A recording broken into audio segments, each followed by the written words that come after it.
कमीत कमी पैशात आणि कमी खर्चामध्ये तुम्हालाही असं छान सुंदर ड्रेस शिवून घ्यायचा आहे का, तर हा व्हिडिओ आहे खास करून तुमच्यासाठी. असा छान सुंदर घरबसल्याच ड्रेस तुम्ही शिवू शकता.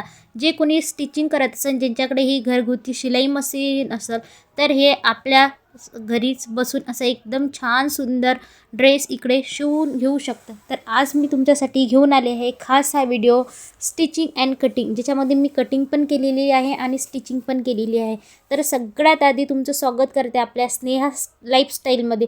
नवीन असाल तर चॅनलला लाईक करा, शेअर करा आणि सबस्क्राईब करा. चला तर मग आता व्हिडिओला स्टार्ट करूया. तर सगळ्यात आधी मी तुम्हाला सांगते की हा जो ड्रेस मटेरियल दिसतोय तो मी मिशोवर खूप कमीत कमी किमतीमध्ये ऑनलाईन मागवलेला आहे. तुम्ही इमॅजिन पण नाही करू शकत इतक्या कमी किमतीमध्ये मी हा ड्रेस मटेरियल मागवलेला आहे. आणि तुम्हाला हवा असेल तर तुम्ही लिंक म्हणून प्लीज मला कमेंट करा. त्याच्यामध्ये तुम्हाला या ड्रेस मटेरियलची लिंक भेटून जाईल. कपडा खरंच खूप मऊ आणि नरम आणि सॉफ्ट आहे, ज्याच्यामध्ये तुम्ही वन पीस पण शिवू शकता आणि एकदम लॉंग ड्रेस शिवायचा असला तो पण शिवू शकता, किंवा सलवार शिवायचा असला, कुर्ती किंवा प्लाझो सेट, अँकल सेट शिवायचा असला तो पण तुम्ही याच्यामध्ये शिवू शकता.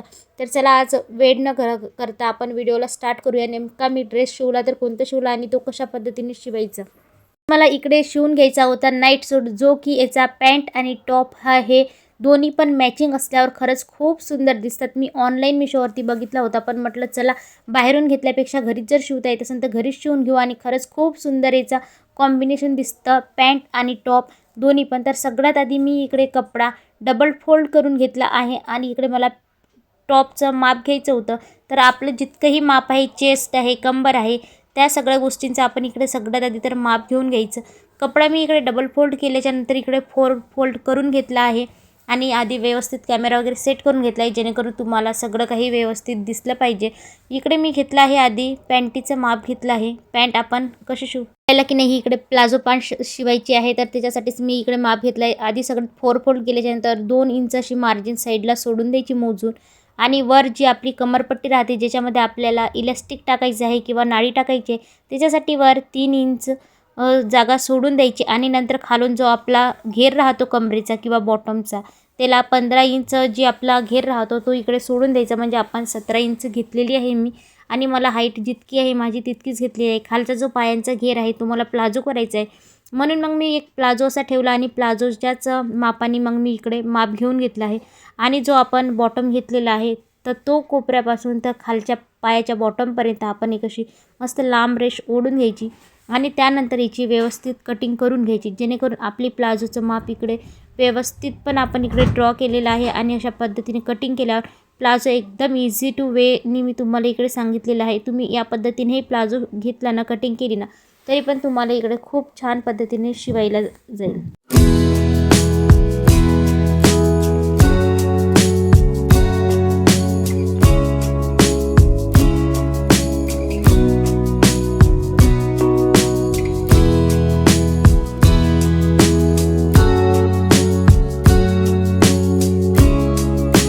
इकडे आपल्या प्लाझोची कटिंग झालेली आहे. आता आपल्याला वरचं जे टॉप आहे आपलं सलवार, त्याचीवाली आपल्याला इकडे मेजरमेंट घ्यायचं आहे आणि ते कशा पद्धतीने कट करतो आहे ते पण मी तुम्हाला आजच्या या व्हिडिओमध्ये सांगणार आहे. सगळ्यात आधी तर आपलं जितकं चेस्टचं माप राहतं ते माप घ्यायचं आणि त्याच्यामध्ये 2 इंच आपण लुजिंग ठेवायची दोन्ही साईडनी. आणि इकडे माप घेतल्याच्यानंतर असा कपडा खाली आतरून घ्यायचा, मस्त तिला प्लेन करून घ्यायचं, ज्याच्यामुळे त्याच्यामध्ये आड्या वगैरे कोणत्याच राहणार नाही. आणि सगळा कपडा व्यवस्थित खाली अंतरून घ्यायचा, जेणेकरून आपली कटिंग सगळी अगदी व्यवस्थित होईल.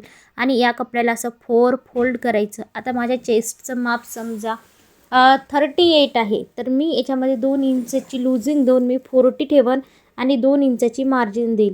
कारण मला ड्रेस शिवायचा आहे 38 इंचाचा, 2 इंचाची त्याच्यामध्ये लुजिंग ठेवन. आणि हे ब्लाऊजसारखं नसतं बरं का, त्याच्यामध्ये 2 इंचाची लुजिंग देणं खूप गरजेचं असतं. तर मग मी इकडे गडा घेतला आहे 3 इंचाचा, कारण मला खूप मोठा गडा आवडत नाही. आणि शोल्डर घेतला आहे मी 4 इंचाचं.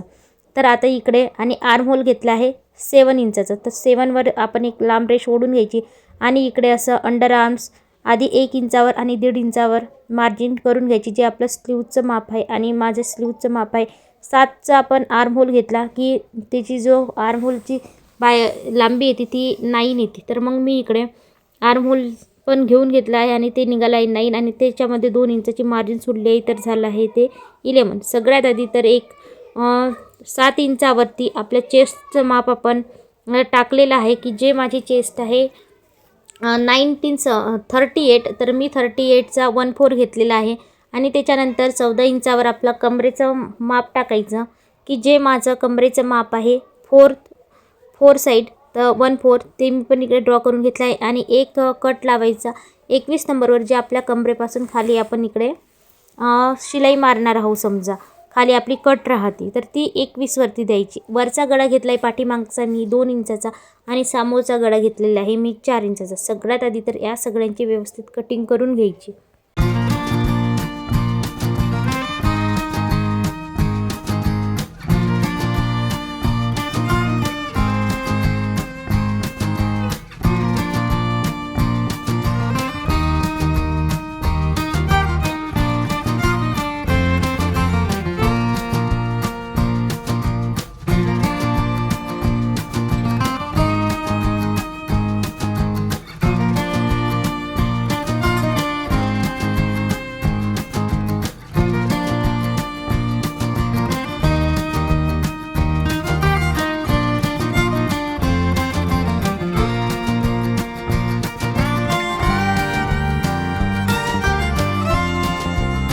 लांबी तुम्हाला कशी घ्यायची आहे ते तुम्ही तुमच्या आवडीनुसार घेऊ शकता. मला शॉर्ट कुर्ती पाहिजे होती गुडघ्यापर्यंत, तर माझं जितकं मेजरमेंट होतं गुडघ्यापर्यंतची माझी लांबी होती, मी तितकी घेतलेली आहे. पुढच्या गड्याची कटिंग आपली थोडी डीप होती म्हणून नंतर ती करून घ्यायची. आधी पाठीमागच्या गड्यांची कटिंग करून घ्यायची आणि त्याच्यानंतर मला इकडे स्लीव्स कट करायचे होते. तर स्लीव्स होती माझी, स्लीवची लांबी मला 3/4 लागत होती स्लीव्स, तर मग मी इकडे त्याची लांबी 15 ठेवलेली आहे, जेणेकरून आपली बाही अगदी व्यवस्थित येईल. आधी सगळ्यात आधी तर मी इकडे 9वरती मार्जिन 9पर्यंत करून घेतली आणि त्याच्यामध्ये 2 इंचाची आपण मार्जिन टाकून दिली आहे, म्हणजे 11 घेतलेली आहे. आणि जो माझा दंडगेर होता समजा तो माझा 5.5चा मी इकडे ठेवला आणि त्याच्यामध्ये 2 इंचाची पुन्हा मार्जिन टाकलेली आहे, जी शिलाईसाठी आपल्याला सोडायची आहे. आणि इकडे जे आपण आर्महोल घेतोय ना ते 2.5 किंवा 3चं घेतो समजा आपल्याला कट करायचं राहतं, तर मग मी इकडे हे 3चं घेतलं आहे. आणि जो पुढचा भाग राहतो त्याला अर्धा इंच डीप घ्यायचं राहतं, तर मग मी इकडे असा एक पानाचा शेप देऊन घ्यायचा आणि इकडे असं आपली जी मार्जिन राहते आणि शिलाई मार्जिन राहते दोन्ही याला व्यवस्थित आखून घ्यायचं आणि नंतर व्यवस्थित इकडे असं कट करून घ्यायचं. इकडे आपली बाही पण रेडी झालेली आहे. तर आता याला शिवायचं कसं ते पण मी तुम्हाला आता पुढे सांगणारच आहे. व्हिडिओ नक्की शेवटपर्यंत बघा आणि तुम्हाला समजलं नसेल तर प्लीज काही कमेंट करा. मी पण नवीनच शिकते समजा, मी पण नवीनच शिकलेली आहे. आणि चला म्हटलं तुम्हाला आजचा व्हिडिओ इकडे शेअर करते. त्याच्यानंतर जो आपण अर्धा इंचाची गोलाई आपण आतमध्ये दिली होती त्याला पण अगदी व्यवस्थित इकडे कट करून घ्यायचं आणि आता शिवायचं कसं.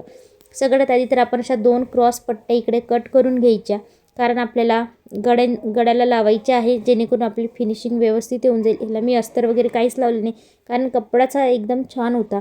तर मी सगळ्यात आधी इकडे 2 अशा क्रॉस पट्ट्या कट करून घेतल्या आहेत. त्या पण 2-2 इंचाच्या तुम्ही माप घ्यायचं 2 इंच आणि इकडे क्रॉसपट्टी कट करून घ्यायची.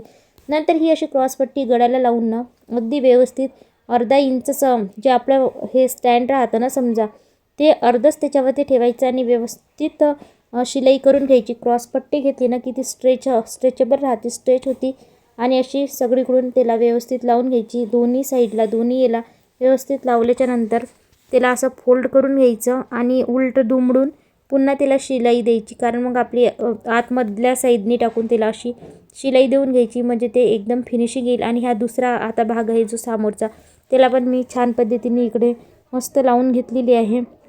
आणि जे आपले शोल्डर होते दोन्ही याला जॉईंट केल्याच्या नंतर क्रॉसपट्टी दोन्ही शोल्डर एकावर एक उलट्या साईडने ठेवून त्याला व्यवस्थित अशी शिलाई मारून घ्यायची.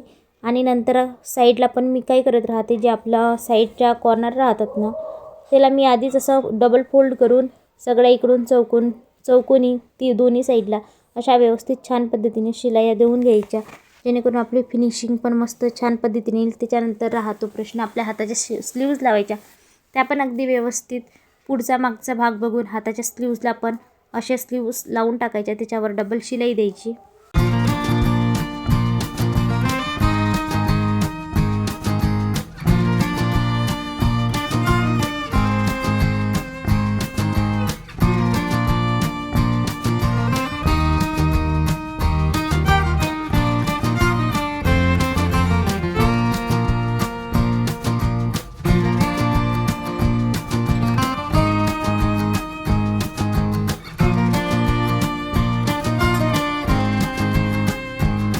आपली बाही वगैरे इकडे लावून झाल्याच्यानंतर सगळ्यात मेन काम राहतं फिटिंग करायचं. जे 2-2 इंच आपण मार्जिन सोडली आहे त्याचं मेजरमेंट अगदी इकडे व्यवस्थित घेऊन घ्यायचं. दोन्ही साईडनी 2-2 इंच आपण मार्जिन सोडून द्यायची आणि व्यवस्थित इकडे 2-3 अशा टिपा टाकून घ्यायच्या, जेणेकरून आपल्या ड्रेसची फिटिंग अगदी व्यवस्थित होऊन जाईल. आणि काय काळजी घ्यायची तर आपला ड्रेसला एकदम मस्त शार्प अशी शिलाई आली पाहिजे, ओबडधोबड नाही आली पाहिजे. तुम्हाला जमत नसेल तर तुम्ही आधी प्रॅक्टिस करून घ्यायची. आणि आपली इकडे ड्रेसची फिटिंग पण अगदी व्यवस्थित झालेली आहे आणि इकडे ड्रेस पण आपला मस्त छान पद्धतीने रेडी झालेला आहे. आणि जे नंतर खाली फोल्ड करायची होती माझी स्लीव्ज ती पण इकडे करून घेतलेली आहे एकदम कमी खर्चात आणि कमी बजेटमध्ये. आपला बनवून ड्रेस तिकडे रेडी झालेला आहे. तुम्हाला ड्रेस कसा वाटला नक्की कमेंटमध्ये कमेंट करा. व्हिडिओ आवडला चॅनलला लाईक शेअर आणि सबस्क्राईब करायला विसरू नका. भेटूया अशाच तुम्हाला एका नवीन व्हिडिओमध्ये. आणि हे बघा इतका सारा कापडसुद्धा वाचलेला आहे, ज्याच्यामध्ये आणखीन 2 ड्रेस लहान मुलांचे जर म्हटलं ना कंबो सेट शिवायचा असला तो पण त्याच्यामध्ये बनवू शकतो. चला तर मग आता व्हिडिओ आवडला असेल तर नक्की सबस्क्राईब करा.